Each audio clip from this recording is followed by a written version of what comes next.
Palmolive Soap, your beauty hope, and Luster Cream Shampoo for soft, glamorous dream girl hair bring you Our Miss Brooks, starring Eve Arden.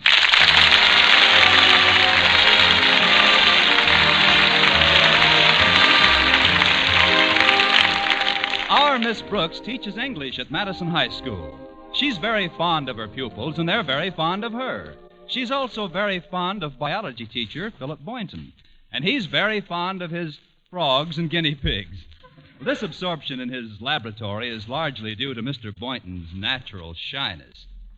Well, that is to say that he's shy in the world of reality. But in the dreams of our Miss Brooks, Philip Boynton is every bit as ardent and attentive as any woman could desire. Let's listen. Oh, my darling Constance. You're so lovely, so desirable. I feel I could fly on the wings of our love. Won't you join me, Constance, on a flight to paradise? Contact.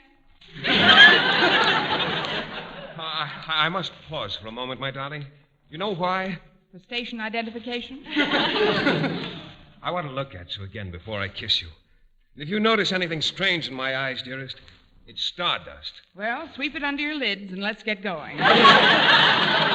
Oh, isn't it wonderful, Connie? Just you and I alone in our dream house. Yes, it is, Philip. And if anyone comes calling, we'll refuse to answer the doorbell.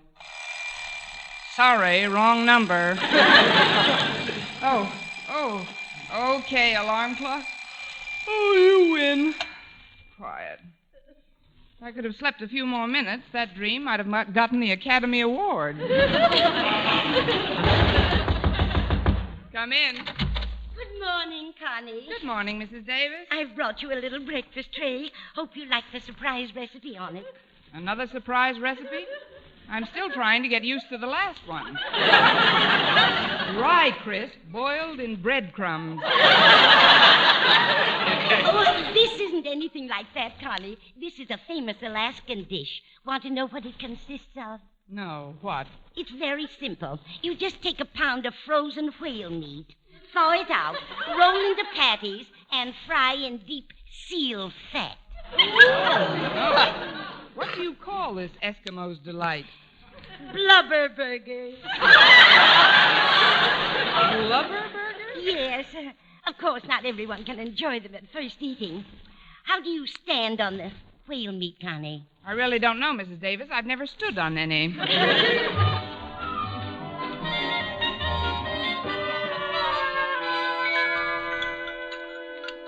It was nice of you to bring a tray into my room, Mrs. Davis, but I'd rather have breakfast out here in the dinette with you. Oh, thank you, Connie. But you haven't had a thing but a glass of milk. I know. You can't fry that. That is, I didn't feel very hungry. Oh, that's too bad. Today of all days. What's so special about today? Don't you know?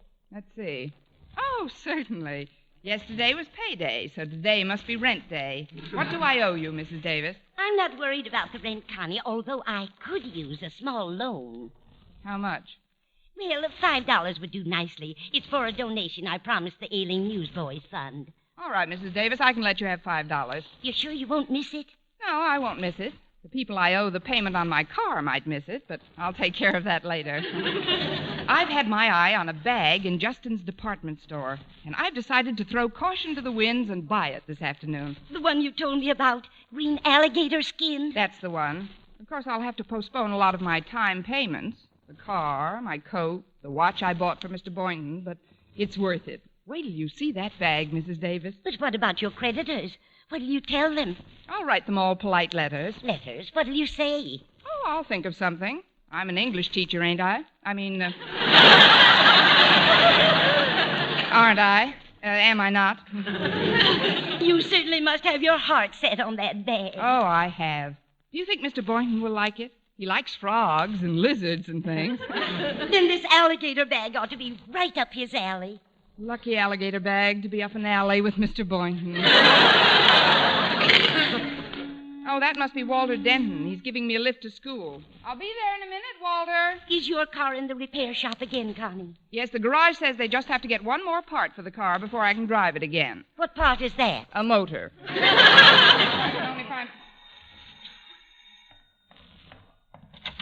Hello, Walter. Come in. Thanks, Miss Brooks. I just came in to tell you to be sure and bring a coat with you this morning. It's colder than a school teacher's heart out. I mean, some school teachers' hearts, Miss Brooks. You're a warm one. Thanks, Walter. You can butter me up on the way to school. I'll go get a coat. I'll just be a few minutes. Did someone let that cat in again? It's me, Mrs. Davis. Oh, Walter, I'm glad you came in. We've got to make arrangements for the surprise party. Does she know it's her birthday? No, just like last year, she's forgotten about it completely. Swell. Then the party will go over that much bigger. Did you find out what she wants? Yes, I did, Walter. It's a green bag in Justin's, but she's threatened to buy it for herself. Golly, that's no good. I know. So I've thought up this scheme. If we all borrow some money from her, she won't be able to buy it. Then we can give it to her for a present. I'll call the Conklins and tell them to be sure and borrow something from Miss Brooks when she gets to school. Good. She's so soft-hearted she'll never turn anybody down, as long as there's a hard luck story with it. I'll put the bite on her and... I'll borrow something on our way to school. Here she comes. I'll go back into the kitchen. I don't want her to think we've been conspiring. Okay, Mrs. Davis. Well, that wasn't such a long wait, was it, Walter? Oh, not at all, Miss Brooks. Gosh, that's a nice coat. When did you buy that?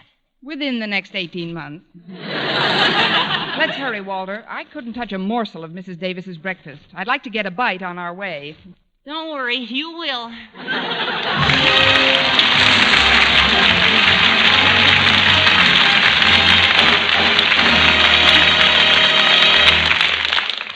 Our Miss Brooks will continue in just a moment, but first, here is Vern Smith with an important announcement. Palmolive Soap is giving away prizes worth $67,000. A grand prize of $25,000 in one lump sum, or $100 a month for life. And that's not all. There are over 2,000 prizes in Palmolive's big treasure chest contest. Ford sedans, Westinghouse laundromats, From Silver Fox scarves, Toastmaster toasters. and it's easy to enter. Complete the last line of this jingle. A fresher, brighter-looking skin is something I would like to win. I'll get Palmolive soap today. Da-da-da-da-da-da-da-da. Write your last line on a plain sheet of paper or use an official entry blank giving complete rules obtainable at your dealers. Include your own and dealer's name and address and mail with the big word Palmolive from the front of the wrapper of one regular and one bath-size cake of Palmolive soap to Palmolive, Box 92, New York 8, New York. Now, here's the jingle once more. A fresher, brighter-looking skin is something I would like to win. I'll get Palmolive soap today. Da-da-da-da-da-da-da. Mail your entry to Palmolive, Box 92, New York 8, New York. Get Palmolive soap for a lovelier complexion. Remember, doctors prove Palmolive's beauty results. I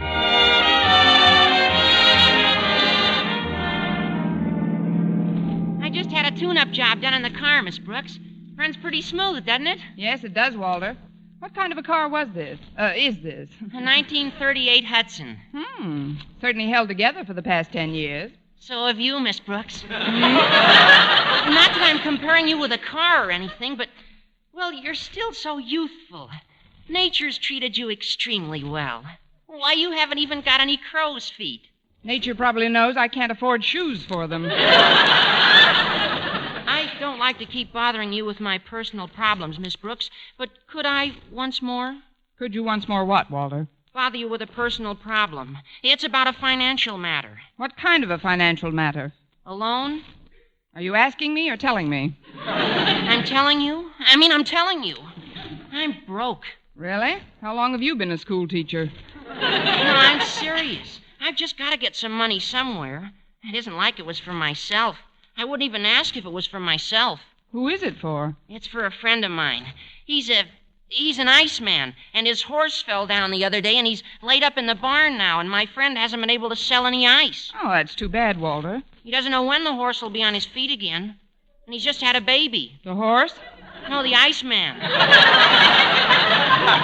that's a switch. His wife has a baby, you see, and they haven't got enough money to buy milk to feed it, let alone the other 7 children in the family, plus oats. You think it's sad, Miss Brooks? Saddest thing since Camille. How much do you want to borrow, Walter? $5 would help a lot. Okay, here you are. Gosh, thanks. Are you sure you won't miss it? No, I won't miss it, Walter. The people who sold me this coat may miss it, but I'll take care of that later. Thanks again. You don't know what this money will do for these people. And you'll get it back just as soon as my friend's foot heals. Your friend's foot? I thought it was the horse who fell. The horse? Oh, sure. But didn't I tell you? When the horse fell, my friend tried to lift him up and sprained his own ankle. Oh, great. Between his sick horse, sprained ankle, and having a baby, your friend is the busiest iceman I ever knew. Well, we're right near school. Oh, gosh, I got so wound up talking about my poor friend, I forgot to stop and let you get some breakfast. Well, after that story, Walter, I'd feel guilty eating anything but hay. I'll have an early lunch in the cafeteria. Okay, Miss Brooks. Well, here we are. Thanks, Walter. Say, isn't that Harriet Conklin going up the steps? Yeah, that's Harriet. Oh, you better hurry. She's anxious to talk to you. How can you tell from the back of her neck? I'm psychic about some things. Go ahead, Miss Brooks. All right, Walter. See you later. Good morning, Harriet. Oh, good morning, Miss Brooks. I'm so glad we bumped into each other before school starts. I've been very anxious to talk to you. Walter is psychic at that, among other things. What did you want to talk to me about? Well, it's rather embarrassing. Not that you're hard to talk to or anything, but, golly, I just don't know how to say it now that we're face to face. Well, we'd look pretty silly chatting back to back.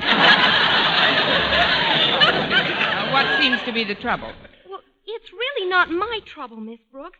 It's just that I've got to get some financial assistance for a friend in need. What friend, Harriet? Well, it's a little boy I know. He comes from a very poor family, and in order to help his folks, he shines shoes after school. Now, he's got a little dog that helped him get his business started. What did he do, put up the money? No, Miss Brooks. He used to do tricks and attract customers. But just the other day, he fell down and hurt his foot. Now, the poor little dog can't even get downtown anymore. Well, I can get him a lift downtown if he doesn't mind riding on a lame horse. I don't understand. Well, I don't either. But how much do you want to borrow? Well, right after he was hurt, they took the little dog to a hospital, and the bill there was $8. You must have had a semi-private room. Well, here's the $8, Harriet. Oh, thank you, Miss Brooks. You sure you won't miss it? No, I won't miss it. The people I owe the payment on my watch might miss it, but I'll take care of that later. Anyway, I still have enough left to pick up that bag at Justin's this afternoon. You have? Oh, I mean, what bag? A green alligator job that I've had my eye on for weeks. Oh. Well, before you go to your room, Daddy would like you to stop in at his office. Uh-oh, what have I done now? Why should you think you've done something, Miss Brooks? Golly, just because Daddy's a principal is no reason for anybody to be afraid of him. No, maybe you're right, Harriet. Good morning. Morning,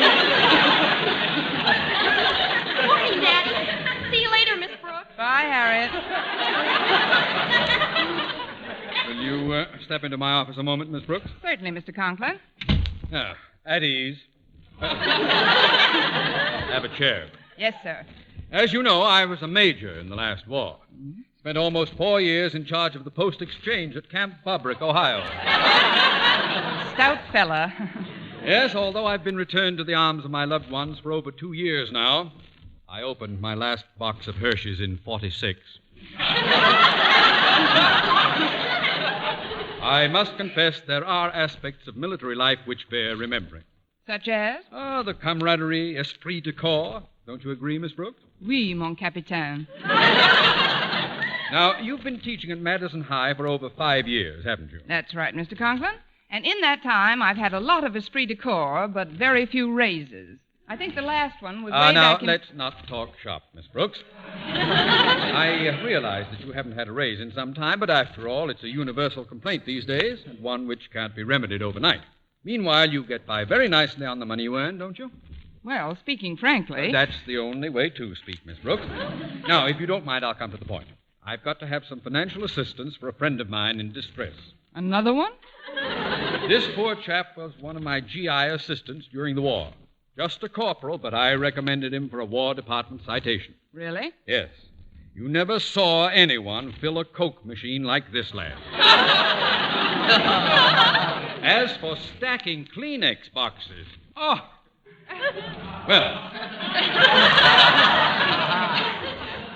after the war, he got married and started to raise a family. That was 3 years ago, but luck didn't favor this boy. He lost one job after another. Things went from bad to worse. You mean he became a teacher? No laughing matter, Miss Brooks. He's just written me that his wife is going to have another baby. Their fourth. In 3 years?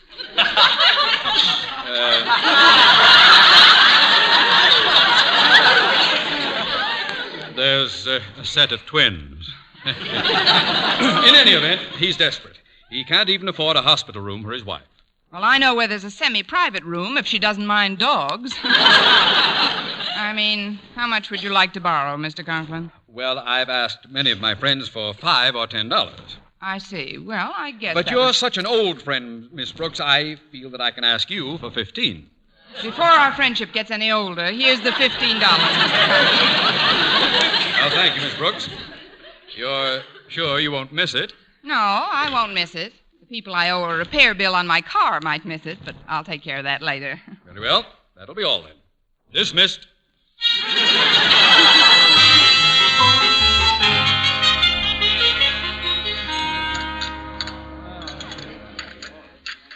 Excuse me, Miss Brooks, but may I sit at this table with you? The school cafeteria is pretty crowded today. Oh, sit down, Mr. Boynton. You'll forgive me if I go ahead with my lunch. Oh, of course. I want to eat this salad while it's still warm. There's something I'd like to talk to you about. Yes, Mr. Boynton? I've heard from many people how generous and warm-hearted you are under your veneer of seeming sophistication. Of course, I've always known that you're true blue, a 100% human being, deep down below the surface. Why, Mr. Boynton, you've been peeking at my x-rays. I'm serious.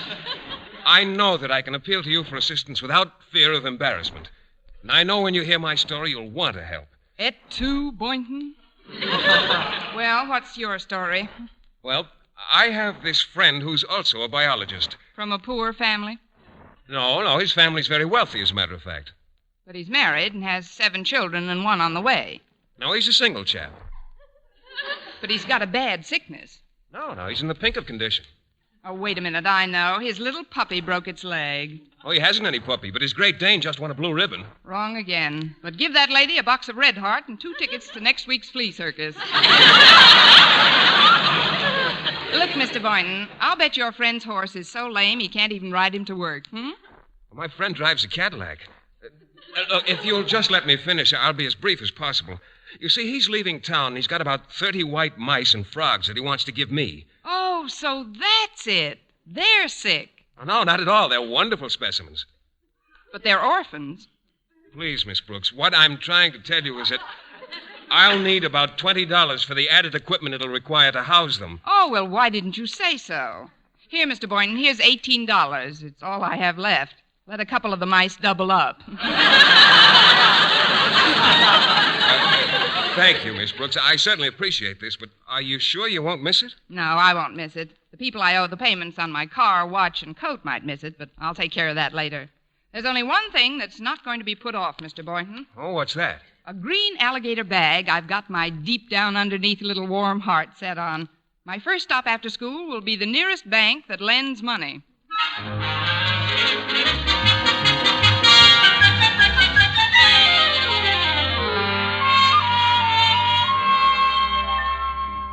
All right. Attention. Quiet, please. Now then, Harriet, it was your idea to have this surprise party for Miss Brooks. Suppose you outline the plan. All right, Daddy. First of all, did we all borrow enough from Miss Brooks to keep her from getting that bag she wants? Mrs. Davis and I took $5 each from her. I nailed her for I appropriated 15. And she loaned me $18. Good for you, Mr. Boynton. Oh, I'm afraid it's not good enough, Mr. Conklin. She told me at lunch she was going to the bank and borrow the money for the bag. Oh, golly, that'll spoil everything. I know. Why don't we call the store and tell them under no circumstances to sell her that bag? Tell them we're buying it. Excellent, Walter. It's a wonder that agile mind of yours doesn't function quite so efficaciously in the schoolroom. Gosh, thanks, Mr. Conklin. Then I'll run down to the store, pick up the bag, and take it home. Now, who'll get Miss Brooks and bring her over to our house? Oh, I will. I'll call for her at about 5 o'clock and bring her over to your house at 6. Fine. Now, synchronize watches, everybody.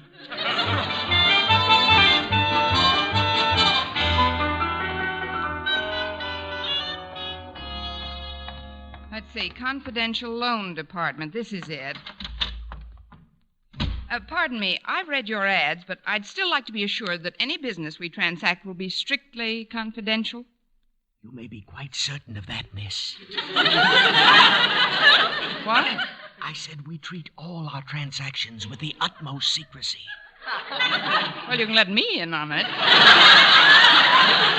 I'd like to borrow about $35. Yes, ma'am. What is your occupation, please? I'm a school teacher.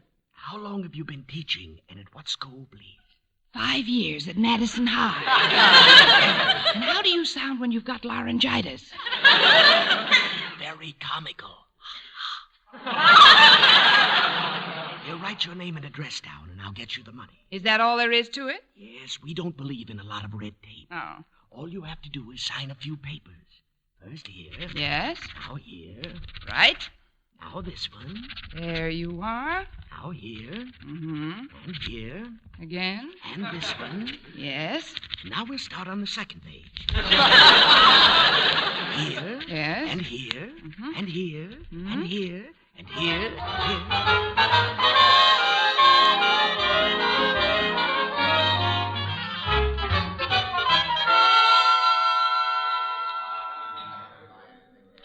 Can I help you, madam? It's Miss Brooks. I'd like to see an item your department has been featuring in your window display. What item is that, Miss Brooks? It's a green alligator. What? A green alligator. I've seen it in your window every day for weeks now.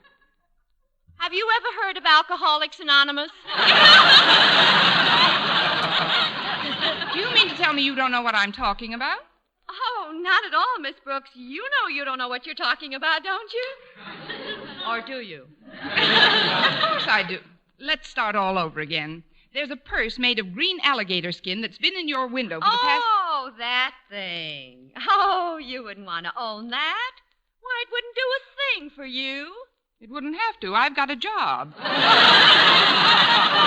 May I see it, please? Funny thing about that model, I sold the last one not a half hour ago to, Miss H. Conklin, I believe. Well, couldn't you get one just like it if I... H. Conklin? That's Harriet. Why, that little demon. Maybe if I get her another bag, she'll trade me the green one. No, she wears a lot of green. Besides, she has alligator shoes, too. Well, I might as well go over to her house and see what I can do anyway. I didn't mean to eavesdrop on your monologue. But, H. Conklin won't be home for a while. She said she had a lot of shopping to do. And then she's going to get a manicure at Antoine's. Well, I'll go to her house and wait. Thank you, and good day, J. Edgar Hoover.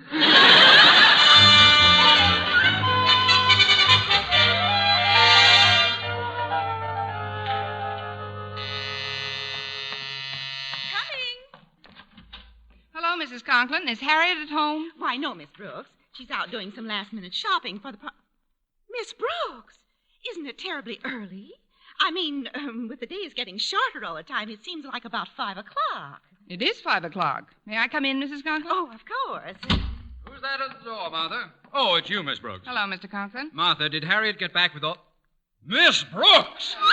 Isn't it a little early? I mean, it only seems like 5 o'clock. 5-1.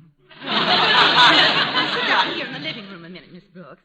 Osgood, I'd like to talk to you. Yes. Will you excuse us, please, Miss Brooks? Surely. What happened? Why did you leave so early? Well, I don't know what it was. Somebody must have slipped up. That's all I've got to say. I wonder if they've had a confidential loan lately. I'll be right there. Hello, Walter. Hello, Mrs. Conklin. I got all the stuff. Funny hats, noisemakers, confetti, and streamers. Oh, come on in the living room and we'll start decorating the place. But, Walter, look who's here, Walter. Hi, Miss Brooks. Hi, Walter. Now, we'll take the streamers and we'll start in this corner of the room and we'll... Miss Brooks! When you hear the tone, the time will be 5-2.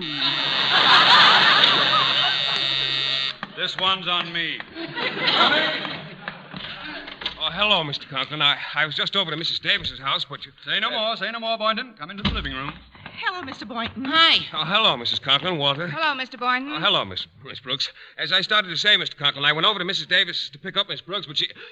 Miss Brooks! I know I'm terribly early, but I wish I knew for what. I'll answer it. Must be Harriet. Hello, dear. Mrs. Davis. Come in, won't you? I got the bag, Mother, and I had it gift wrapped. Oh, it looks just super. I brought the cake, Martha. Well, hello, everybody. Hello, Mrs. Davis. Harriet. Hello, Miss Brooks. Well, there's nothing else we can do now but wait. Miss Brooks! If somebody says Miss Brooks once more, I'm going to change my name to Lucy Pumpernickel. Well, I guess the cat's out of the bag now. We might as well tell her. Miss Brooks, this little gathering is in honor of your birthday. My birthday? How do you like that? I forgot it again. Miss Brooks, as a token of our esteem and affection, may we present you with this little gift. Go on, Miss Brooks. Open it. The gift is something you wanted for a long time, Connie. Oh, the green alligator bag. So that's why everybody borrowed money from me today. That's right. We didn't want you to get it for yourself. Well, this is certainly the nicest present anybody ever bought me, with or without my money. Oh, we didn't get this with your money, Miss Brooks. Look inside the purse. Why? Oh, what's this? 5, 10, 20? It's all here. That's right, Miss Brooks. Well, now that we all know it's your birthday, suppose you tell us how old you are. Happy birthday to me. Happy birthday to me. Happy birthday, our Miss Brooks. Happy birthday to you.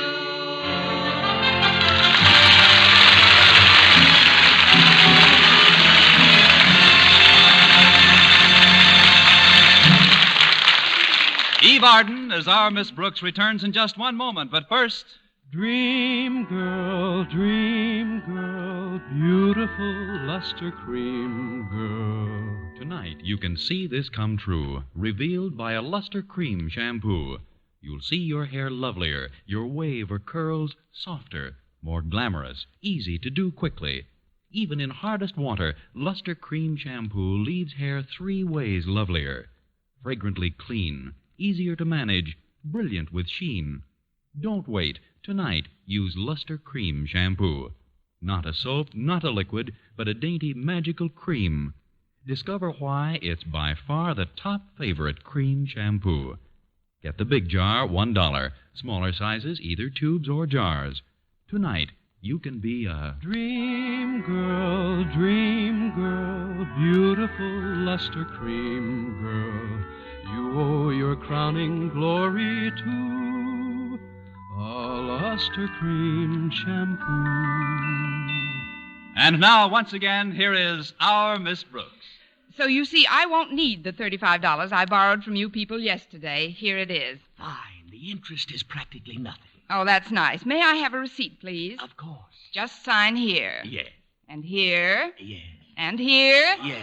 And here. Yes. And here.